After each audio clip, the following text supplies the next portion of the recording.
الله صلى الله عليه وسلم كل مسلم كجسد واحد اشتكت عينه اشتكت كله أو كما قال عليه الصلاة والسلام.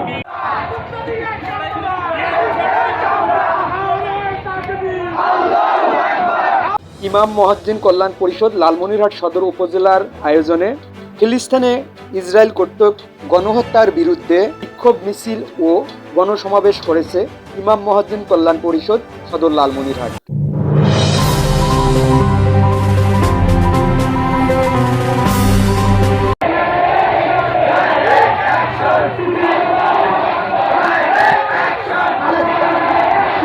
আজকের চোখ ইউটিউব চ্যানেলের স্টাফ রিপোর্টার রবিউল ইসলাম রবির পাঠানো তথ্য ও ভিডিও চিত্রে আমি এইচএম রবিউল ইসলাম আপনাদের স্বাগত জানাচ্ছি।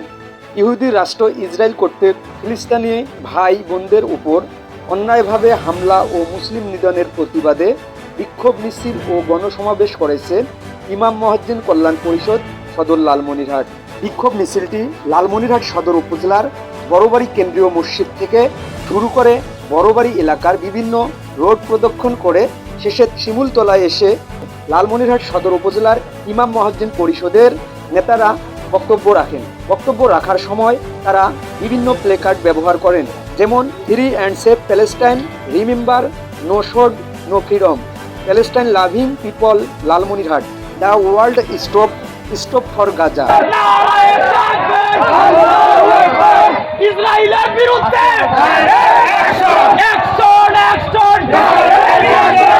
ইহুদির বিরুদ্ধে আমেরিকার বিরুদ্ধে ইহুদিদের বিরুদ্ধে মুসলমানের অ্যাকশন টু অ্যাকশন বড়বাড়ির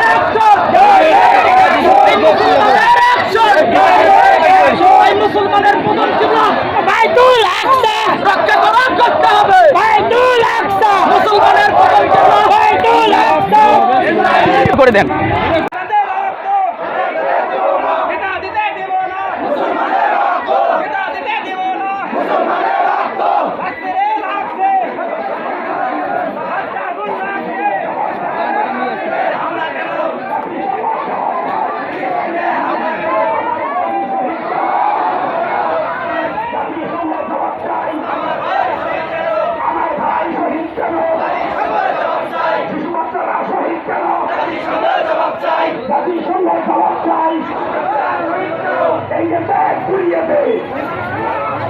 জাতিসংঘের কালো হাত ভেঙে দাও, ঘুরিয়ে দাও, ট্রাম্পের কালো হাত ভেঙে দাও, ঘুরিয়ে দাও, নেতানিয়াহুর কালো হাত ভেঙে দাও, ঘুরিয়ে দাও।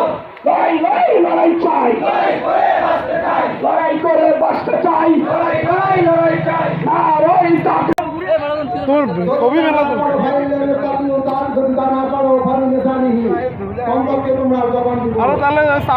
রাসূলুল্লাহ সাল্লাল্লাহু আলাইহি ওয়াসাল্লাম كل مسلم كجسد واحد اشتكت عينه اشتكت كله أو كما قال عليه الصلاة والسلام.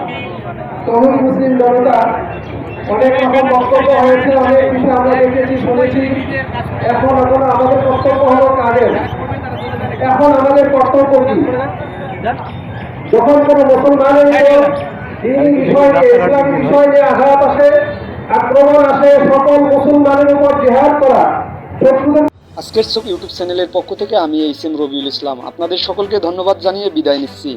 আজকের চোখ ইউটিউব চ্যানেলটি সাবস্ক্রাইব করে লালমনিরহাট জেলা ও দেশের সকল খবর পেতে চোখ রাখুন আজকের চোখ ইউটিউব চ্যানেল এবং আজকের চোখ ফেসবুক পেজে।